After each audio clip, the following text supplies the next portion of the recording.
घुघुती घुरोण लगी म्यारा में तकी बड़ी बड़ी ए गे ऋतु ऋतु चैतकी हो ऋतु ऋतु चैतकी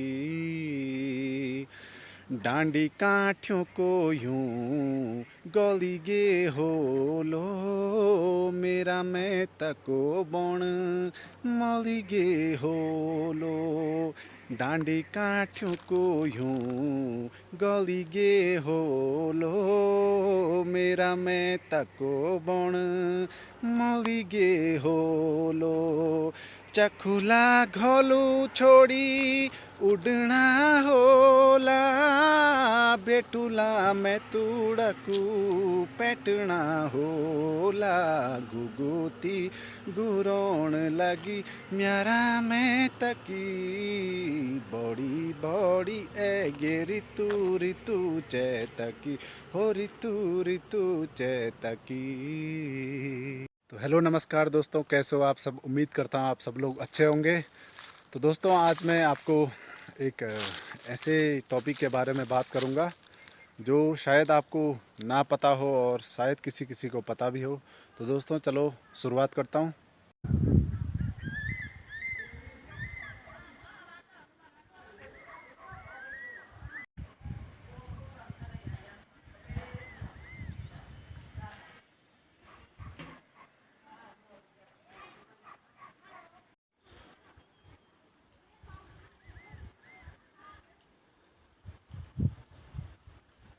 तो दोस्तों जो आपको ये पक्षी दिख रहा है, इसको हमारे गढ़वाल में तिसमूली कहते हैं। तो इसकी एक खूबी होती है कि ये जो धरती का पानी होता है, जो हमारे ज़मीन पे होता है कोई भी पानी, उसको नहीं पी पाता है, क्योंकि इसके पीछे एक पुरानी कहानी जुड़ी है यहाँ गढ़वाल से। तो दोस्तों अभी आपने जो पक्षी देखा है, आज मैं उसी के बारे में बात करूँगा। और सबसे पहले आपको उस पक्षी का नाम बताता हूँ। उसका नाम चातक पक्षी है और ये एशिया में और अफ्रीका में ही पाया जाता है।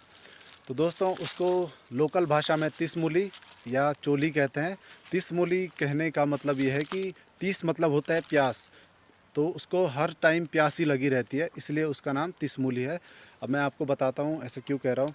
क्योंकि उस पक्षी की ये खूबी होती है, जो पृथ्वी पे या जो धरती पे जो पानी रहता है उसको पीता ही नहीं है, और वो हमेशा जो ये बादलों से, आसमान से जो पानी गिरता है, वो हवाई में उस पानी को ग्रहण कर लेता है।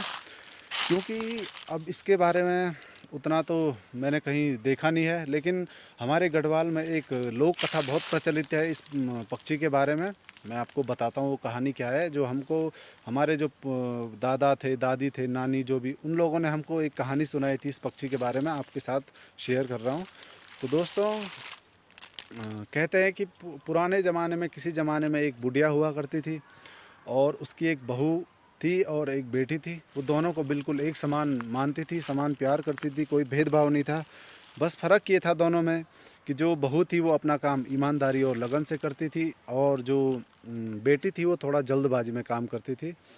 तो दोस्तों एक बार की बात है कि गर्मियों का मौसम था और जो बैल थे उनके, वो हल लगा के और कोल्हू और ये दें करके, दें मतलब जो अनाज में चलाते थे ये बैलों को, वो करके बहुत थक गए थे। तो जो बुढ़िया ने सोचा कि बैल थक चुके हैं, उनको प्यास लग चुकी है, तो उनके जो गांव के आसपास कहीं पानी था नहीं नज़दीक, और पानी के लिए जो स्रोत था वो सबसे नज़दीक कम से कम 1-1.5 किलोमीटर दूर था। तो उसने फैसला किया कि मैं एक को तो नहीं भेज सकती हूँ। उसने सोचा दोनों के पास एक एक बैल देती हूँ। तो उसने बहू के पास भी बैल दिया और अपनी बेटी के पास भी बैल दिया, और कहा उनको कि जो पानी पिला के जल्दी आएगा उसको मैं हलवा बना के दूंगी, वो हलवा खाएगा, जल्दी आएगा जो पानी पिला के। तो दोनों रास्ते में जा रहे थे, तो उसकी बेटी के दिमाग में हलवा ही घूम रहा था। तो उसने अपनी भाभी से कहा कि क्यों ना हम अलग अलग रास्ते जाएं और देखते हैं कि जो एक गधेरा है जहाँ पे पानी पिलाना है हमने बैलों को, वहाँ पे जल्दी कौन पहुँचता है।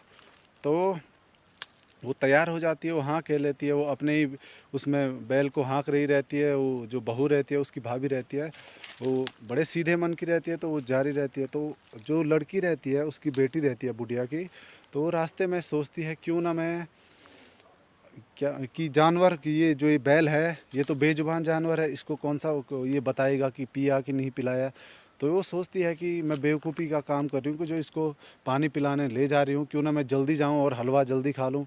तो वो रास्ते से ही बिना पानी पिलाए बैल को वापस हाँक देती है और घर में ले जाती है। तो उसकी मम्मी पूछती है कि तूने पिला दिया पानी, तो वो हाँ कह देती है, हाँ मैंने पिला दिया। तो उसकी मम्मी उसको हलवा देती है और बैल को बांध देती है उसके जहाँ पे बांधते हैं। तो बैल उसको देखता रहता है कि यार ये कितने चाव से खा रही है और इसने मुझ जैसे बेजुबान जानवर को प्यासा रखा है। और वही सोचते सोचते वो बैल वहीं पे दम तोड़ देता है। तो दोस्तों कहा जाता है कि वो बैल जब मर रहा था तो उसने उस लड़की को श्राप दिया था कि तू जब तक ये सृष्टि रहेगी हमेशा पानी के लिए तड़पती रहेगी। इतना कहते ही, इतना मतलब सोचते ही वो लड़की वहीं पे वो पक्षी बन गई और इधर उधर प्यास से तड़पने लगी और घूमने लगी। और उसको, ये कहानी है हमारे गढ़वाल की, और उसको कहीं पानी नहीं दिखा, पृथ्वी पे जो पानी था उसको बिल्कुल वो खून जैसा लगा। और तब से वो कहते हैं कि हमेशा प्यासी रहती है और सिर्फ आसमान की तरफ ये गर्दन उठाई रहती है कि कब बारिश होगी, कब बारिश की बूंद से वो अपना प्यास बुझा पाएगी। तो दोस्तों ये कहानी थी इस पक्षी की। तो दोस्तों आपको कैसी लगी ये कहानी आप ज़रूर बताना कमेंट करके। तो मिलते हैं आपके साथ एक अगले वीडियो में, तब तक के लिए धन्यवाद।